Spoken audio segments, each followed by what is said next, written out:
Howdy y'all and welcome back to the channel. I realize this is not the normal setup that I do, but I have a few updates, one of which is I moved. Yeah, that's part of why I have not posted in I think 19 or 20 days or so. I've just been super busy with moving. I ended up getting sick and I've also been out of town.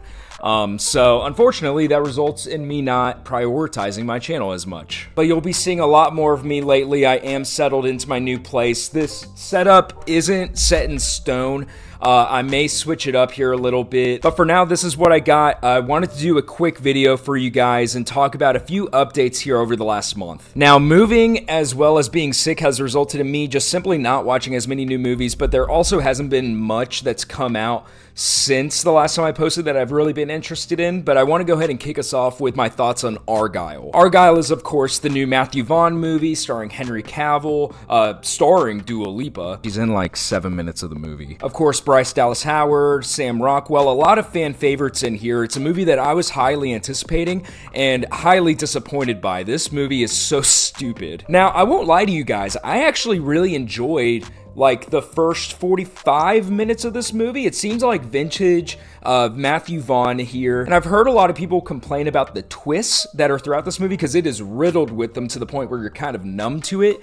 And I didn't have a huge problem with some of them. There was actually one that was a huge plot point that I actually thought was pretty interesting, but the water gets completely muddied with the amount of twists and turns it takes your audience through, and some of it doesn't even make sense. There are certain plot elements here where you are pointing at it and you're like, that makes no sense given what we've seen throughout this movie up to this point. And so it's a really frustrating movie because it had a lot of promise, it had an interesting premise here, but not all of it makes sense. And the way that it ends too, I won't go into spoilers on this in case you want to watch it, but the ending is also very stupid and they clearly thought they were going to get a sequel. It doesn't really make sense, and it's another Matthew Vaughn movie where I'm leaving shaking my head like, what happened? And I'm starting to get a little bit concerned about Matthew Vaughn as well because his last few movies have not performed very well. You, of course, have The King's Man, which I liked more than most people, but it's on Rotten Tomatoes, didn't make a lot of money.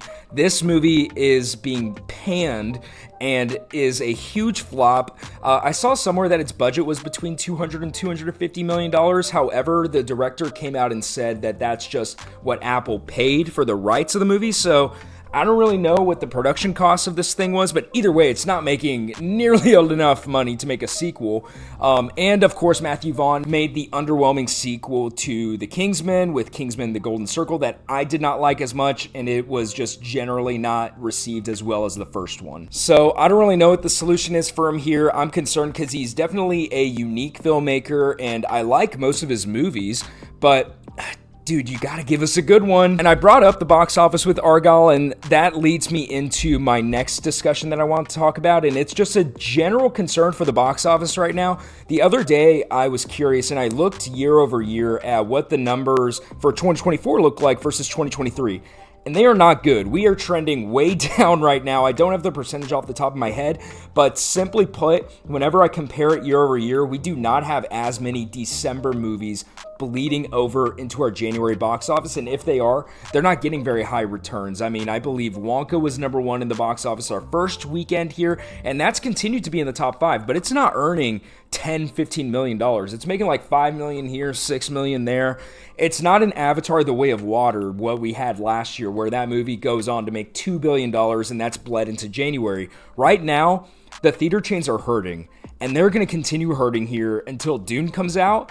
And I may do a larger video over this, but 2024 is going to be a real struggle year for a lot of theater chains, and I'm actually pretty concerned as an avid theater goer. I mean, in January, you had the Mean Girls musical movie come out, you had The Beekeeper, which right now is the highest grossing movie of 2024 at like $133 million, and you had a couple of other movies released last month that didn't really make that much money. Obviously, Argylle not making a lot of money really hurts the movie theaters because it's a big budget movie. It's being released exclusively to theaters for now before it's on Apple TV Plus. And while this time of year isn't typically looked at as a cash cow, you know, the big times of year are definitely around the holidays, summer box office, but the last few years, we have gotten a big budget movie released around February. I know last year we had Ant-Man and the Wasp, which underperformed for Marvel, but it still made $500 million or close to $500 million. You had Black Panther come out in 2018. That was a huge hit.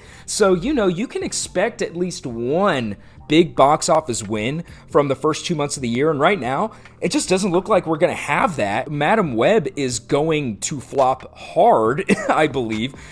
So really we have nothing until Dune Part 2. It's very concerning for me. I hope theaters can outlast this first quarter of the year into the summer, and hopefully we have more hits during the summer of 2024 than what we did last year, because I know quite a few movies did not perform as expected. And the last thing that I want to talk about today has to do with award season, specifically the Barbie controversy, I guess. Now, obviously, if you've seen my reaction video to the Oscar nominations, I was surprised to see that Margot Robbie and Greta Gerwig were not nominated. But I want to go more in depth on those thoughts because I know it's what everyone's talking about. You know, how does Ken get nominated and not Barbie? Look, here's the deal. If you were in the know on what's going on with award season, then you know Margot Robbie was always in like the 5 or 6 slot. She was always kind of on the fringe of getting a nomination versus not getting a nomination. There was a lot of competition in the Best Actress race this year. Now, I believe that she was going to get in simply because she had gotten in everywhere up to that point. This isn't the first time that we've seen this happen. You know, Lady Gaga famously in 2021 got in everywhere for House of Gucci, but then did not get the Academy Awards. The one thing that I think that impacted her and not Margot Robbie was House of Gucci was not widely praised the same way that Barbie was. You know, Barbie is a Best Picture nominee, and I am still a little bit surprised. The one performance that I would take out for her is probably Annette Bening, and that's not to say that Annette Bening is bad in the movie. I just think Margot Robbie was better, but at the same time, you could make an argument that Greta Lee was the next person up for Past Lives. So the Margot Robbie snub is not as appalling to me as the Greta Gerwig one. I'm a big believer that if you're going to say someone gets snubbed, you need to point out who in the nominees you would take out for that person. Director is hard because there's 5 nominees, there are 10 Best Picture nominees, so you can make an argument for all of those directors that directed a Best Picture movie to be nominated, and inevitably 5 people are going to get snubbed. And this is kind of where I go to. I remember a few years ago whenever Denis Villeneuve was famously snubbed for Dune, and that was a true snub because that movie was incredible. But my line of thought whenever it came to that snub was, how is Dune nominated for all of these different categories and the director that wove it all together is not recognized, right? To me, that's almost the most important part of a director's job, is coordinating across all of these departments in order to make a coherent and even good movie. And whenever that results in an excellent movie, the director should be recognized. So for Greta Gerwig, that's probably what I'm most surprised by. However, if you're going to say she needs to get in there, who do you take out? Do you take out Justine Triet for Anatomy of a Fall? Martin Scorsese for Killers? I mean, all the nominees there deserve a nomination. So I'm not comfortable with saying any of them don't deserve to be there.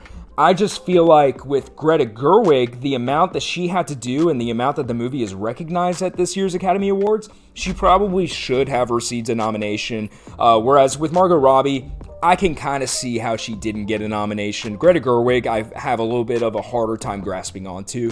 That's my feelings on it. I don't know if you guys feel any different. If you do, comment down below. I'd love to have a discussion about this. But yeah, those are just some random thoughts that I had that I wanted to share with you guys today. Since I haven't posted in a while, you can expect to see a lot more of me here in the next few weeks. Thank you so much for watching this video, and subscribe if you aren't already. I'll see you guys next time.